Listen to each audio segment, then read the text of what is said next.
In 2017, Major League Soccer looked at St. Louis and said no.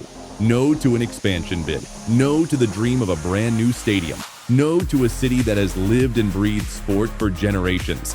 Most places would have given up right there, but St. Louis didn't. Instead, they turned rejection into fuel. Fast forward just a few years, and the city that MLS once overlooked is now home to one of the most stunning soccer-specific stadiums in the country. A $458 million fortress built for a team that didn't even exist when the league shut the door. This is not just another sports venue. It is a symbol of defiance, ambition, and a fan base that refuse to be ignored. What makes this story even more fascinating is how quickly it all happened. In less than half a decade, St. Louis went from being a rejected applicant to unveiling one of the most advanced soccer stadiums in North America. And it wasn't just about building a venue, it was about rewriting the relationship between a team and its city. This was a project that had to prove everybody wrong. And it did. This is the story of how St. Louis built a stadium that MLS could no longer say no to. And trust me, what went on behind the scenes is even crazier than you think. Chapter 1: Rejection, Resistance, and the Birth of a New Vision. When MLS rejected St. Louis in 2017, the reasoning seemed final. The league cited financial concerns and a lack of a stadium plan. For most cities, that would have been the end. But in St. Louis, it became the spark for something bigger. Local investors, city leaders, and most importantly fans decided that if MLS wouldn't hand them a team, they would build a case that was impossible to deny. Out of that defiance came a new ownership group led by the Taylor family, whose deep ties to the city gave them the credibility to rally support. They didn't just want a team, they wanted to build a lasting institution for the city. The ownership's approach was revolutionary. Instead of fighting for taxpayer funding, which had been a sticking point in previous failed bids, they proposed an entirely privately funded stadium. That decision sent a powerful message to MLS and to the city. It showed they were willing to take the risk themselves, betting on the passion of St. Louis to deliver. And it wasn't just ownership that made the difference. St. Louis fans took the rejection personally. Supporters groups began organizing watch parties for neutral MLS games, attendance at lower league matches surged, and social media campaigns turned the city into one of the loudest voices for expansion. In many ways, the league didn't choose St.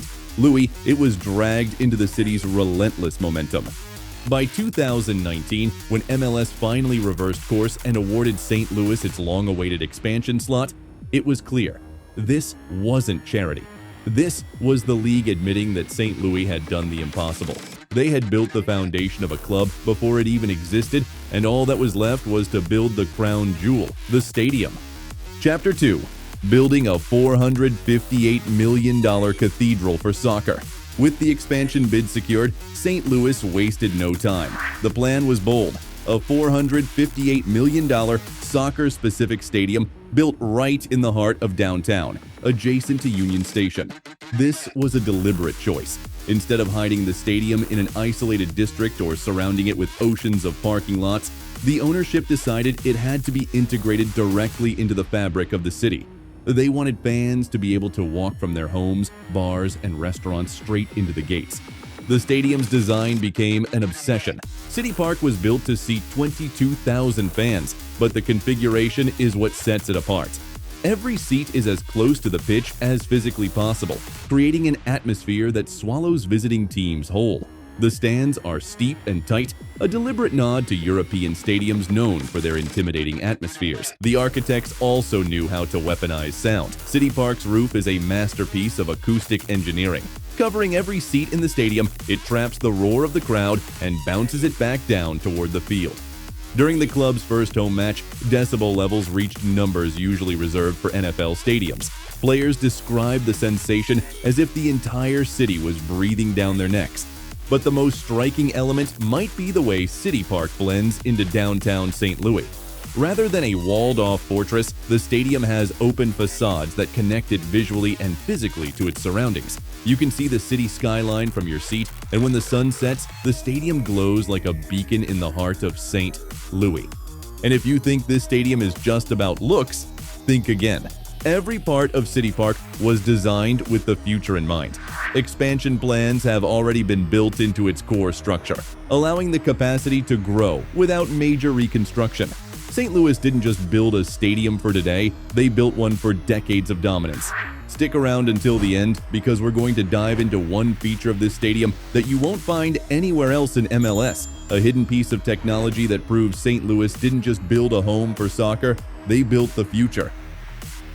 Chapter 3: A stadium designed for fans, not just for soccer. Where City Park truly shines is in its attention to the fan experience. From the moment you approach the stadium, you feel like you're stepping into something built with purpose. The exterior combines glass and steel in a sleek modern design that feels as much like an urban landmark as it does a sports venue. Inside, everything has been engineered for convenience and atmosphere. Concession stands are placed so that fans never have to miss the action. Even when you're grabbing food or drinks, the pitch remains in view. And it's not just any food. The ownership worked with local vendors to make sure the stadium reflects the city itself. Instead of generic hot dogs and pretzels, you get toasted ravioli, gooey butter cake, and craft beer from St. Louis breweries. Then there's the safe standing section, a steep wall of humanity that turns every match into a 90-minute celebration. This is where the city's most passionate supporters live, sing, and create an atmosphere that feels more like Dortmund than the Midwest. Players have said they can feel the vibrations from this section on the pitch. Families haven't been left out either.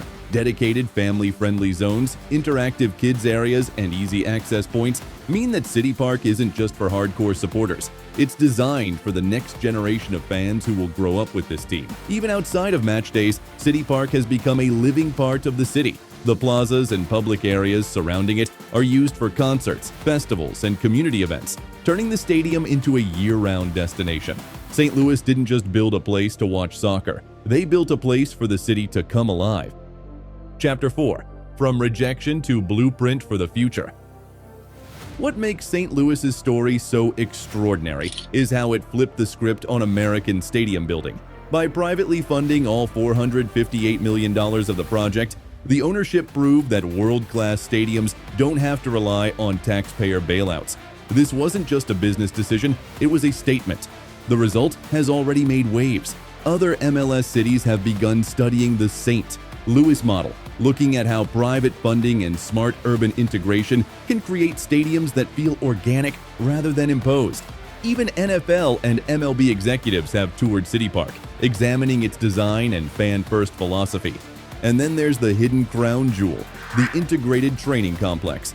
Right next to City Park sits a state-of-the-art facility where players train, eat, and recover, all within walking distance of the stadium.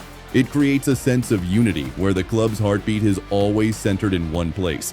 No other MLS team has anything quite like it. The infrastructure beneath City Park is just as impressive. The stadium is wired with cutting-edge tech, from high-capacity Wi-Fi that can handle tens of thousands of simultaneous connections to an advanced lighting system that can transform the mood of the stadium instantly. And beneath it all, there's room for even more upgrades in the future. St. Louis didn't just build a stadium, they built a statement, a challenge to every other city in MLS. This is what's possible when a city refuses to take no for an answer. If you made it to the end of the video, share your thoughts on this incredible stadium in the comments. If you enjoyed the video, click here to explore all football stadiums opening in 2025. See you there in a second.